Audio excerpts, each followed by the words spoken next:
Bagaimana terkait dengan sikap sebagian kawan-kawan yang tidak setuju atas peringatan Maulid?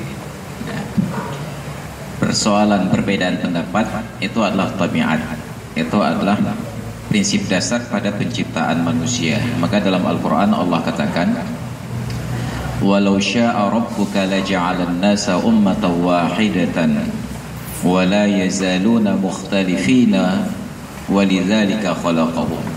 Kalaulah Tuhanmu mau, wahai Muhammad, sungguh Dia akan ciptakan manusia itu satu golongan saja, tidak ada perbedaan pendapat, agama dan lain sebagainya.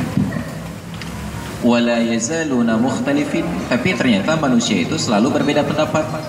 Walidzalika khalaqahum, dan untuk berbeda itulah kita diciptakan. Maka kita hargai perbedaan selama masing-masing mempunyai dasar pendirian yang dapat dipertanggungjawabkan. Maka yang tidak kita hargai apabila perbedaan itu ketika ditanya kenapa, pokoknya. Maka kalau sudah sampai pada pokoknya, itu bukan lagi perbedaan, itu sudah fanatisme. Nah, terkait kawan-kawan yang berbeda, mungkin menurut analisa saya, mereka beranggapan bahwa itu adalah bid'ah. Okelah, bid'ah.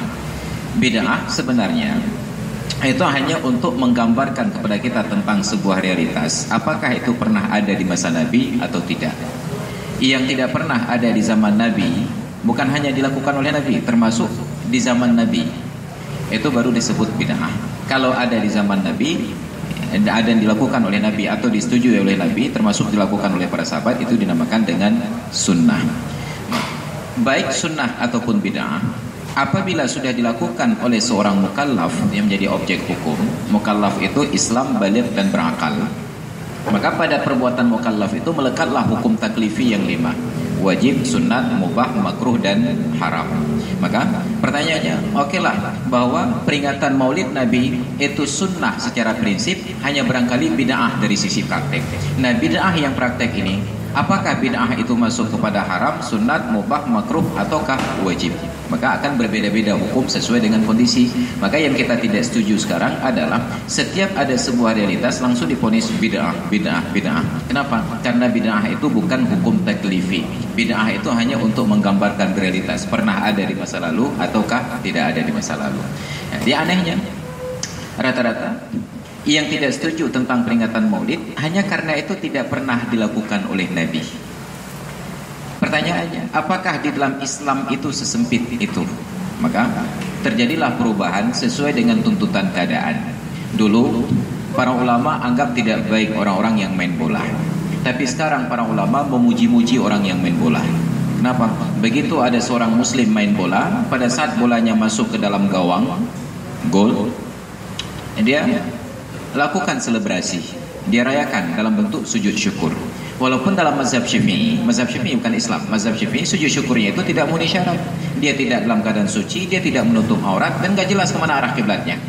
Tapi minimal ketika dia sujud syukur, itu mengundang rasa penasaran orang lain, apa yang ia lakukan. Maka akhirnya sekarang disuruh main bola. Kenapa? Karena dakwah tidak harus naik ke atas mimbar, dakwah tidak hanya duduk ke pengajian, semua bidang yang kita lakukan adalah dakwah. Maka sekarang dianjurkan untuk orang Islam sehebat mungkin untuk main bola. Tinju dulu diharamkan, tapi begitu Mike Tyson bertinju dan dia masuk Islam, Ali bertinju dan dia menjadi seorang muslim, itu menjadi dakwah untuk Islam yang luar biasa sekali. Dulu nyanyi itu dilarang, tapi ternyata malah penyanyi sekarang mempopulerkan Islam. Bagaimana seorang Maher Zain bisa menciptakan seluruh dunia menjadi berzikir dan bersalawat? Maka bukan persoalan tentang prakteknya, tapi apa yang dia lakukan. Nah, bagaimana situasinya? Maka walaupun barangkali ada yang katakan ini bid'ah, apabila dilakukan dengan cara yang benar. Apa cara yang benar? Kenduri dilakukan dengan benar. Bahkan di dalam kenduri itu kita undang komunitas non-muslim untuk ikut menikmati kenduri Maulid. Dulu ada seorang kawan saya tanya, Ustaz, dalam kapasitas pekerjaan saya bergaul dengan orang non-muslim, saya mau buat kenduri Maulid minggu depan, boleh nggak saya undang non-muslim? Saya tanya ke beliau, Bang, kira-kira di dalam Al-Quran itu tertulis ayat wa ma arsalnaka illa rahmatan lil muslimin atau wa ma arsalnaka illa rahmatan lil alamin? Alamin, Ustaz. Kalau alamin termasuk orang kafir.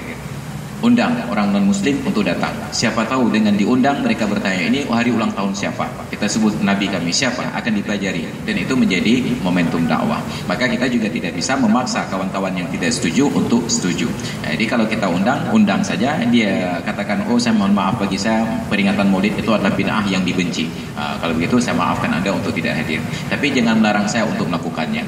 Jadi intinya tidak boleh memaksa orang lain untuk setuju dengan kita. Itu yang pertama. Pertanyaan yang ketiga tentang kalau untuk hari lahir ada peringatan, lalu adakah peringatan hari mati? Ini yang sejak lama saya angkat juga kasusnya.